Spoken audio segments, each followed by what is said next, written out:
Hi, it's Sue from Kind Living, and this is part of our Mindful Movement Wednesday series.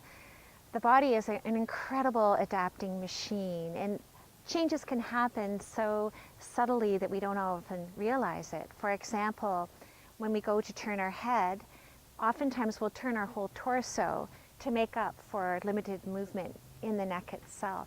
The same can happen with our shoulders. We can be completely unaware of diminished motion of our shoulder because we let our torso take over instead of relying on the shoulder joint to do the movement.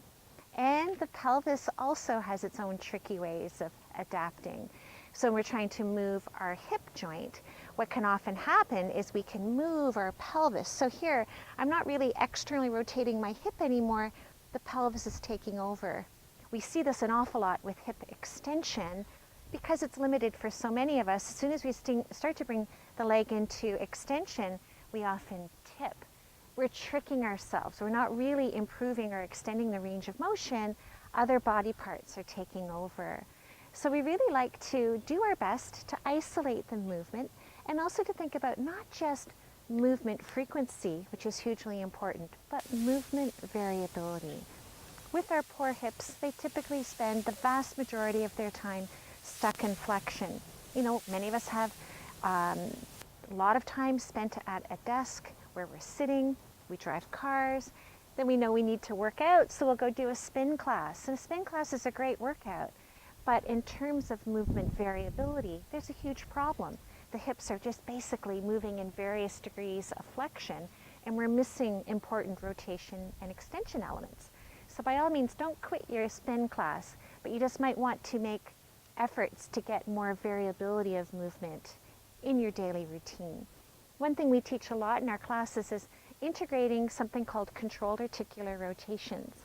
And I really like people to get really clear about whether the movement's coming from the hip joint, or is it coming from the torso, or is it coming from the pelvis. So to get started, it's often helpful to have something to help your balance. It's great to do it in the middle of the room, and that's how we often do it in class. But if this is new to you, you might want to use a chair. So to give myself some stability, I can bring my hip into flexion. And then when I start to bring it into external rotation, I can start to get really clear. Is it my hip that's moving, or am I letting by default my pelvis take over? So we're looking for maximum distance between the knee and the pelvis. Then we want to get into the all-important internal rotation. And I'm trying to keep my posture nice and tall. Then we start to bring the leg back. And here is where, if I'm not paying attention, I can hinge, which isn't really a true indication of the amount of extension of the hip. So just be mindful of that, stay nice and tall, so you're getting the desired movement out of the hip versus the torso and pelvis. Then we'll take the leg back into that internal rotation, and then external rotation, and then bring the leg back into flexion. So this is a great routine. You can practice going in both directions several times at any given setting. If you do this daily, in a short period of time, you'll notice a change in the suppleness of your hip joints.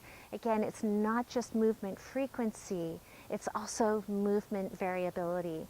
Give it a try, and I'd love your feedback. Thank you. Namaste.